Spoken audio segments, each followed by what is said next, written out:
میرے بھائیو اللہ کی قسم دنیا انتہائی خطرے پر آئی ہوئی ہے، خوفناک حالات کا شکار ہے۔ جب دھرتی میں بے حیائی پھیل جائے، دیکھو جب تک گناہ چار دیواری کے اندر ہوتا ہے نا، چار دیواری کے اندر، تو اللہ درگزر کرتا ہے۔ جب وہ چار دیواری سے باہر آتا ہے پھر نظام بدلنا، یہی میرے رب کی سنت ہے۔ آپ کے ٹیک میں گٹر چل رہے ہیں نا، تو گٹر چلتا رہے، آپ کو کوئی پرواہ نہیں۔ جہاں گٹر رک کر بند ہو کر باہر ابلنا شروع ہوتا ہے نا، تو پھر آپ کی انتظامیہ یا جس کے گھر کے دروازے کے آگے گٹر ابلا، وہ شکایت کرتا ہے جناب گٹر صاف کیا جائے، وہ ابل رہا ہے، وہ باہر نکل رہا ہے، وہ بند ہو گیا ہے۔ پھر وہ آتا ہے، کوئی آدمی آ رہا کو صاف کر کے اس کے بہاؤ کو چالو کرتا ہے۔ ایسے ہی جب نافرمانی چار دیواری کے اندر ہو رہی ہو تو اللہ درگزر کرتا ہے، لیکن جب وہ باہر نکل آئے تو پھر یہ گٹر ہے جو بند ہو گیا، اس کو صاف کرنا پڑتا ہے۔ تو اس وقت ساری دنیا خطرے کا شکار ہے۔ اللہ نے حیا ایمان کا سب سے بڑا شعبہ بنایا ہے۔ اور میرے بھائیو اللہ نے عورت کو پیدا ہی پردوں میں کیا۔ آدم کو پیدا کیا مٹی کٹھی کی، پتلا بنوایا، ننگا فرشتوں نے بنایا، 40 سال پڑا رہا۔ پھر اللہ تعالیٰ نے روح ڈالی، وہ اٹھ کے بیٹھ گئے۔ پھر اللہ نے کپڑے پہنائے۔ تو اگر اللہ حوا کو بھی ایسی بناتا ہے تو کیا مسئلہ تھا؟ کوئی فرشتوں کو کوئی رغبت ہے عورت کی؟ ان کے لیے مرد ہو یا عورت، ننگی ہو یا کپڑے میں ہو، برابر ہے۔ نور کو کیا نسبت، کیا رغبت ہے مٹی کی بنی ہوئی شے سے؟ تو اگر میرا اللہ ڈبل مٹی کٹھی کر کے دونوں پتلے کٹھے بناتا کوئی فرق نہیں تھا، پھر دونوں کو زندہ کرتا، پھر دونوں کو کپڑے پہناتا۔ پہلے دن اللہ نے عورت کو پردوں میں پیدا کیا۔ آدم کی آنکھ کھلی ہے تو ایک مکمل وجود ان کے الٹی طرف بیٹھا ہوا ہے اور پورے لباس میں ہے۔ اللہ کہ حوا کو کیسے بنایا گیا؟ اللہ کے سوا جس کی وہ بیوی ہے اسے بھی نہیں پتا چلنے دیا یہ کب بنائی گئی ہے۔ سوئے ہوئے اتنے پردے میں بنایا کہ نہ فرشتوں کی نظر پڑنے دی، نہ کائنات کی نظر پڑنے دی۔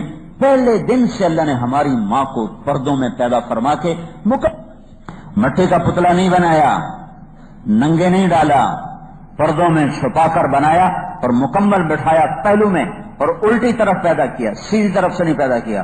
الٹی طرف دل ہوتا ہے، سیدھی طرف دل نہیں ہوتا، دل الٹی طرف ہوتا ہے۔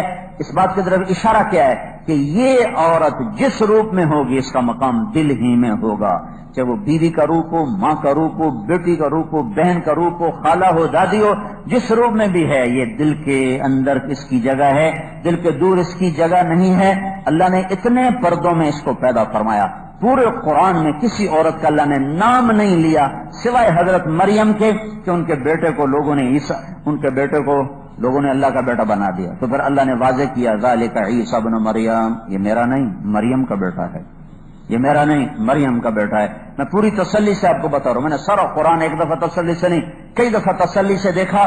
میں نے دیکھا کہ پورے قرآن میں ایک عورت کا نام نہیں سوائے حضرت مریم کے، اور مریم کا نام آیا ہے اس شک اور اس شبے کو دھونے کے لیے کہ عیسیٰ مریم کا بیٹا ہے، عیسیٰ اللہ کا بیٹا نہیں ہے۔ اس کے علاوہ اللہ نے کسی اچھی عورت ہو یا بری عورت ہو کسی کا نام نہیں لیا۔ اللہ نے عورت کے نام کو بھی پردوں میں رکھا ہے۔ یہ اتنے پردے میں رکھنے والی چیز ہے کہ اللہ نے نام پر بھی پردہ ڈالا، لیکن ہمارے ماحول نے کیا کیا؟ نوجوان لڑکے لڑکی کو ایک چیئر پہ بٹھا کے تعلیم یافتہ بنانا شروع کر دیا، یہاں زنا نہیں آئے گا تو کیا ہوگا؟ اور عورت نے گھنگرو باندھ لیے، کپڑے اتار دے، سکرین ننگی ہو گئی، ساری رات ہمارے نوجوان ننگے ناچ دیکھتے دیکھتے سوتے ہیں۔ تو جب ایسی راتیں گزریں گی تو اللہ کی قسم کوئی پتہ نہیں کسی رات کو زمین کروٹ لے اور سب کچھ اندر اور اندر کا باہر اور باہر کا اندر چلا جائے، کوئی پتہ نہیں کہ ہوائیں پاگل ہو جائیں یا بجلیاں اللہ تعالیٰ کی وہ بے لگام ہو جائیں یا اللہ تعالیٰ کی تلوار بے نیام ہو جائے یا میرے اللہ کے بادلوں کے تیور بدل جائیں یا زمین آسمان کی گردش بدل جائے۔ توڑی دیتا ہے۔ دنیا میں ایک قوم بے حیا بے غیرت آئی تھی لوط علیہ السلام کی، اللہ نے ان کو 5 عذابوں سے مارا۔ دنیا کا سب سے بڑا کافر فرعون ہے، فرعون دنیا کا سب سے بڑا کافر فرعون۔ کہ دنیا کا واحد انسان ہے جس نے کہا خدا ہی میں ہوں، انا ربکم الاعلی، میں خدا ہوں. یہ دعویٰ دنیا میں کسی نے کیا؟ سجدہ کروایا بادشاہوں نے، خدا ہی میں ہوں. یہ صرف فرعون تھا، اللہ نے پانی میں ڈبو کے ختم کیا. لیکن لوط علیہ السلام کی قوم پہ 5 عذاب آئے ہیں. 5. زمین میں زلزلہ، فرشتے کی چیخ، پتھروں کی بارش، شیروں کا مسخ ہونا، اوپر کا نیچے اور نیچے کا اوپر کر کے آسمان تک جا کر زمین پہ گرا کے مارنا. یہ کٹھے عذاب اللہ نے پھینکے ان پر. ان کی بے حیائی اور بے غیرتی کی وجہ سے ساری دنیا بے حیائی کے خوفناک شکنجے میں آ چکی ہے. ناچ گانا، آوارگی، عورت کپڑے اتار چکی ہے، نوجوان کی نظر بے حیا ہو چکی ہے، ہاتھوں سے قرآن اتر کر گٹار آ چکا ہے. اور میرے بھائیو طوفان آیا تو مسجد بھی بہہ جائے گی، مندر بھی بہہ جائے گا.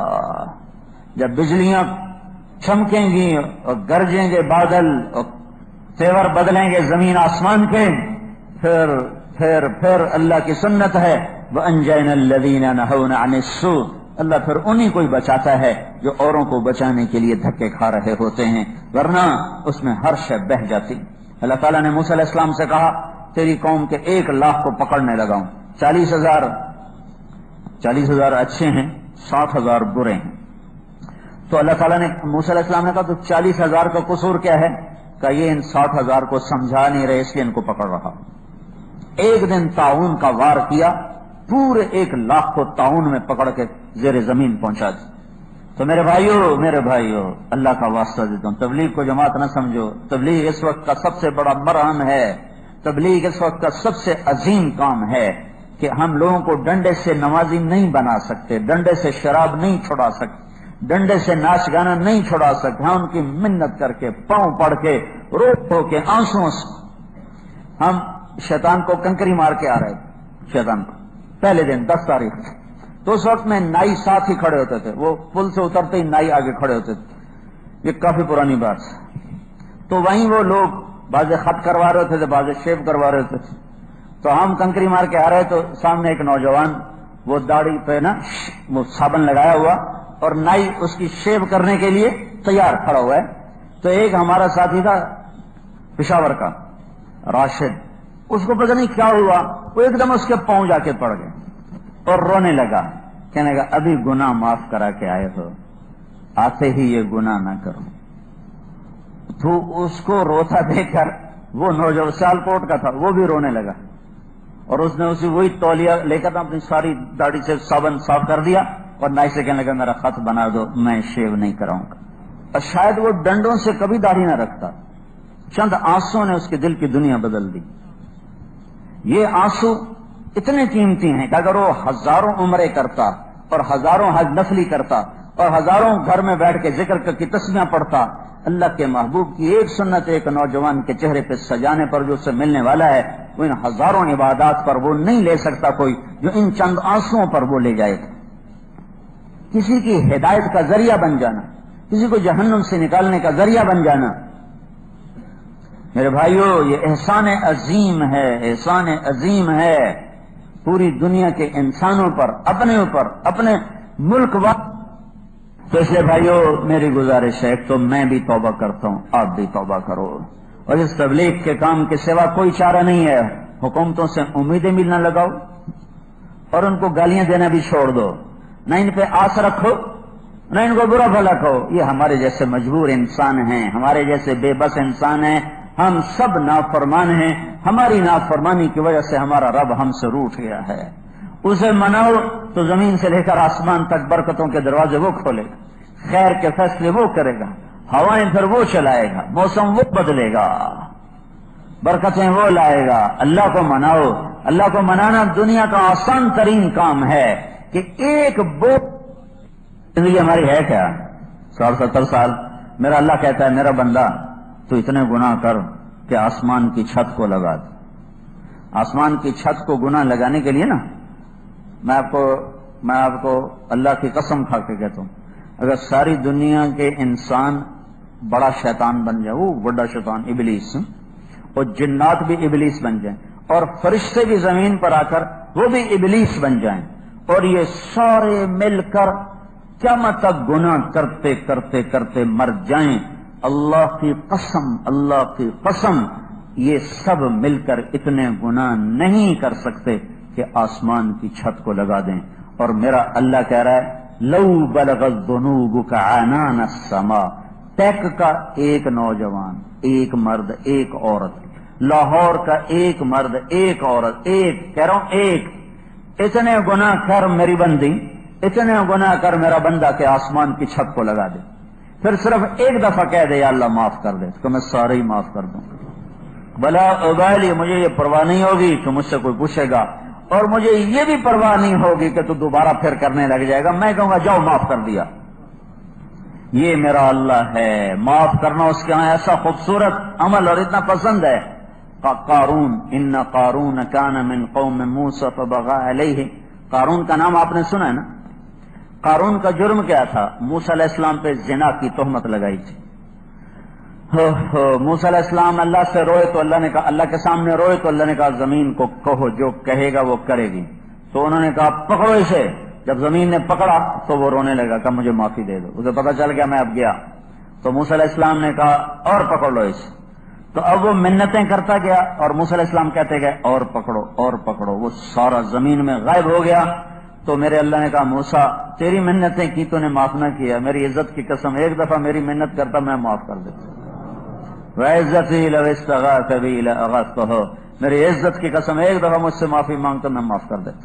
تو جو قارون جیسے کو معاف کرنے کے لیے انتظار میں ہوگا، ایک دفعہ کہہ دے تو ہم تو اللہ کے نبی کی امت ہیں، اوپر اللہ رؤوف الرحیم ہے، نیچے اس کا نبی رؤوف الرحیم ہے۔ اللہ اپنے بارے میں بھی کہتا میں رؤوف الرحیم ہوں، اپنے نبی کے بارے میں کہتا میں رؤوف الرحیم ہوں، اپنے بارے میں کل کائنات کی بات کرتا ہے تاکہ خالق اور مخلوق میں فرق رہے، اور اپنے نبی کے بارے میں بالمؤمنین کی بات کرتا ہے کہ یہ ایمان والوں کے لیے رؤوف الرحیم ہے۔ ہمارا تو معاملہ ہی بہت آسان ہے، ادھر توبہ کرو ادھر سارے معاف۔ تو میرے بھائیو اللہ کے سامنے جھکنے کی ضرورت ہے، اللہ کو منانے کی ضرورت ہے، وہ مان گیا تو مسئلہ ہی آسان ہے، اور اس کا ماننا کا ادھر میں توبہ کروں گا ادھر کہا جاؤ صلح ہوگا، صرف معافی نہیں کرتا، صلح ہی نہیں کرتا بلکہ یاری بھی لگا لیتا۔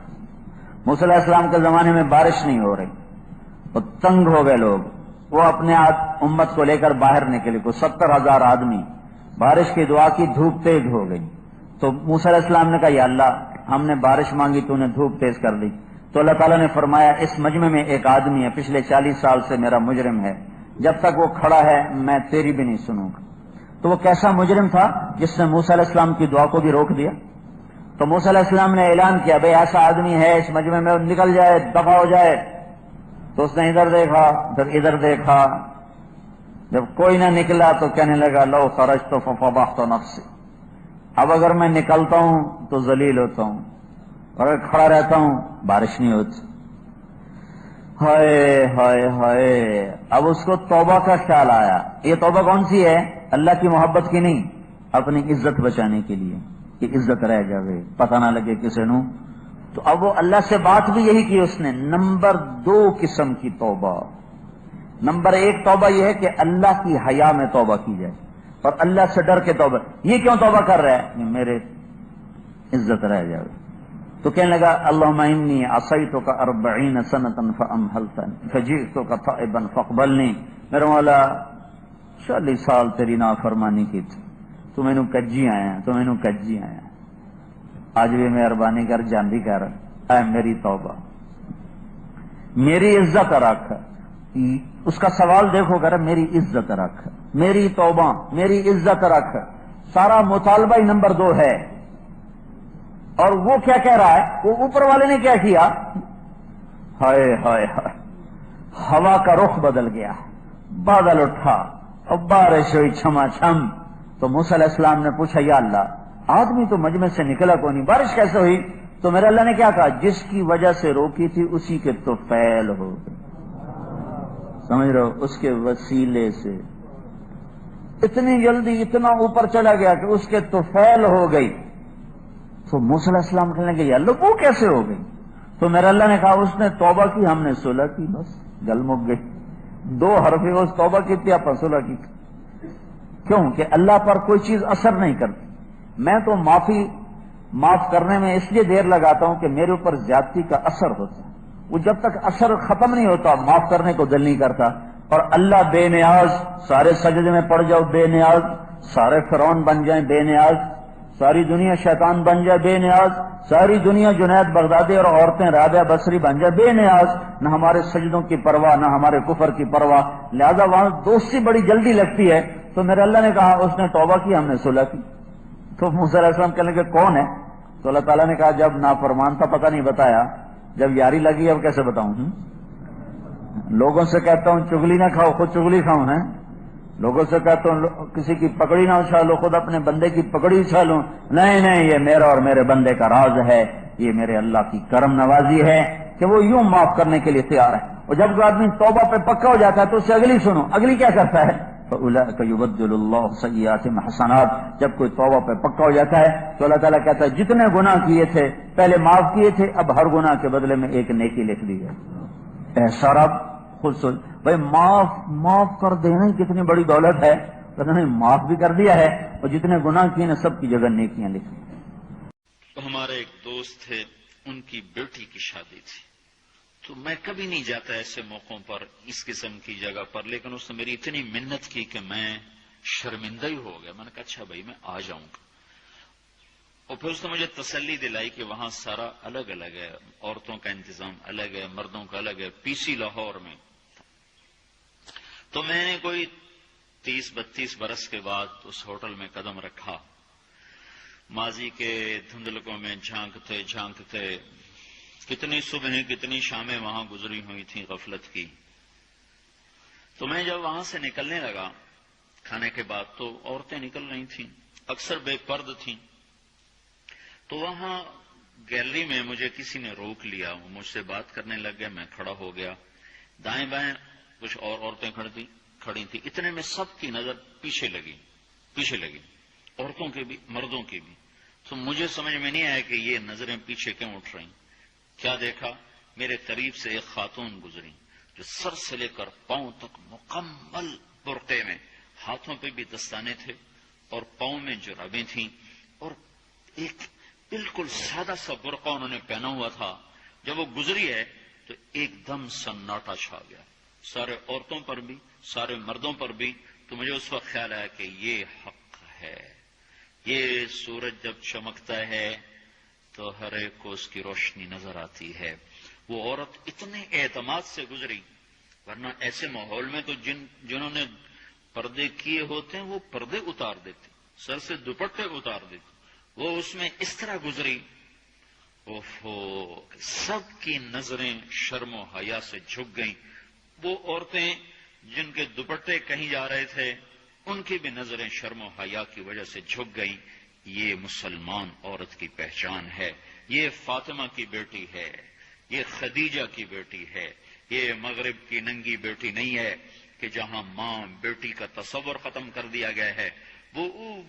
اب وہ گندگی ہماری طرف پھینکنا چاہتے ہیں، وہ ہمیں یہ گند چاٹنے پر لگانا چاہتے ہیں، اور ہم اللہ کی منت کر رہے ہیں یا اللہ تو اس نظام کو توڑ دے۔ ہماری تو بے بسی ہے، ہماری بیٹیوں کے سر سے دوپٹے اتر گئے، کپڑے مختصر ہو گئے، عجب حال ہے۔ حیا پتہ نہیں کہاں ہی روٹ کے چلا گیا، نظر ہی نہیں آتا۔ پہاڑوں میں جا کے بھی ڈھونڈا، وہاں بھی نہیں ملا، صحراؤں میں گئے، دریاؤں میں گئے، کہیں نہیں ملا۔ کبھی ایک صفت ہوا کرتی تھی، آج پتہ نہیں کہاں سے ملے گی، کس بازار سے ملے گی، وہ منڈیاں ہی بند ہو گئیں۔ جس قوم کی بچیاں ناچ گانے کو اپنا شعار اور شوق بنا لیں، ان کی نسل سے اب خالد بن ولید نہیں پیدا ہو سکتے، ناچنے والے ہی پیدا ہوں گے۔ محمد بن قاسم نہیں پیدا ہو سکتے، طارق بن زیاد نہیں پیدا ہو سکتے۔ ربیع ابن خفیم رحمت اللہ علیہ ایک بڑے بزرگ گزرے ہیں، کچھ لوگ ان سے حسد کرنے لگے۔ ایک عورت تھی فاحشہ، بڑی خوبصورت، بہت حسن و جمال، اسے انہوں نے 1000 درہم دیے کہ تجھے یہ ہم انعام دیں گے، تو ربیع کو گمراہی پہ لے آ۔ اور سب سے بڑا فتنہ تو اسی وقت شروع ہوتا ہے جب مرد اور عورت کا آزادانہ اختلاط ہوتا ہے۔ 1000 درہم مال آدمی کو اندھا کر دیتا ہے، جیسے آج ہم اندھے ہو چکے ہیں مال کی محبت میں۔ تو اس عورت نے لبست بأحسن ما عندها ما قدرت، جو اس کے پاس سب سے عمدہ لباس تھا وہ پہنا، اور سب سے عمدہ خوشبو لگائی، اور سب سے اعلیٰ اپنے آپ کو بناؤ سنگھار کے ساتھ سجایا سنوارا۔ وہ رات کو نماز پڑھ کے جب مسجد سے نکلے، فبرزت لہو وہی صافرہ، تو ایک دم ان کے سامنے آئی چہرہ کھولے ہوئے اور بڑے انداز سے چلتی ہوئی۔ جب حضرت ربیع کی نظر پڑی تو ایک دم نگاہوں کو جھکا لیا اور فرمایا، اے بہن، جس حسن پر تجھے ناز ہے اور جس حسن پر تو مجھے بھٹکانے آئی ہے، تو یاد کر اس دن کو، کیف بکی لو حلت بک الحمى، وہ دن یاد کر جب اللہ تجھے کوئی بیماری ڈال دے اور تیرے چہرے کی رونق کو چھین لے اور تو ہڈیوں کا ڈھانچہ بن جائے، تو تیرا حسن کہاں چلا جائے گا؟ اور کیف بکی، یا تیرا کیا حال ہوگا جب تجھے قبر کے گڑھے میں ڈالا جائے گا، اور اسی تیرے خوبصورت چہرے پر اور اسی چمکتے دمکتے چہرے پر جس پر آج تجھے ناز ہے، اس پر جب قبر کے کیڑے چل رہے ہوں گے اور وہ تیری آنکھوں کو کھائیں گے اور تیرے گالوں کو نوچ لیں گے اور تیری ہڈیوں سے تیرے گوشت کو الگ کر دیں گے اور تو ایک ڈھانچہ پڑی ہوگی، اور وہ دن یاد کر جب تجھے قبر میں منکر نکیر اٹھا کے بٹھائیں گے اور تجھ سے سوال کریں گے، تو آج کس حسن پہ تجھے ناز ہے جو کل کو قبر کے کیڑوں کا شکار ہونے والا ہے۔ ایسے درد سے اس عورت سے بات کی کہ وہ بے ہوش ہو کے زمین پر گر گئی۔ جب اسے ہوش آیا تو ایسی توبہ کی کہ اپنے زمانے کی وہ سب سے بڑی ولیہ اور سب سے بڑی عابدہ اور زاہدہ بنی، دعائیں کروانے اس کے پاس لوگ آتے تھے۔ تو میری بہنوں، ہم تو دنیا میں ایسا پھنسے کہ موت بھولی، اللہ کے سامنے کھڑا ہونا بھول گیا۔ وہ ایسا وحشت ناک منظر ہے کہ جہاں سب بہن بھائی پیچھے ہٹ جائیں گے۔ یوم یفر المرء من اخیہ وامہ وابیہ وصاحبتہ وبنیہ لکل امرئ منہم یومئذ شأن یغنیہ۔ اس دن ماں بیٹی، باپ بھائی، خاوند بیوی جدا جدا ایک دوسرے کے قریب نہیں پھٹکیں گے۔ ہر آدمی کی پکار ہوگی، نفسی نفسی، یا اللہ مجھے بچا لے، مجھے بچا لے۔ فرشتوں کے پہرے، جہنم کی چیخ و پکار چنگھاڑ جو دلوں کو ہلا رہی ہوگی، اس کی آگ کی لپٹ اور اس کے شعلے نکل نکل کر انسانوں کو وحشت میں ڈال رہے ہوں گے، اور ترازو کے سامنے مجھے بھی لایا جائے گا اور آپ کو بھی لایا جائے گا، اور پوچھنے والا رب ہے اور جواب دینے والا یہ کمزور بندہ اور یہ کمزور عورت۔ عورت کا تو ویسے ہی دل کمزور ہوتا ہے جب اللہ براہ راست نام لے کر کہے گا، اینما اعطیتک، اینما خولتک، اینما انعمت علیک، بتا کہاں گیا جو تجھے دیا تھا، کہاں گیا جو تجھے پہنایا تھا، کہاں گیا جو تجھے مال دیا، رزق دیا، عقل دی، کیا کر کے آیا ہے؟ اوہو، پتے کی طرح کانپ رہا ہوگا ہر انسان، مرد عورت، بڑوں بڑوں کے پتے اس دن پانی ہو جائیں گے جب اللہ براہ راست پوچھے گا، بتا کیا کر کے آیا ہے؟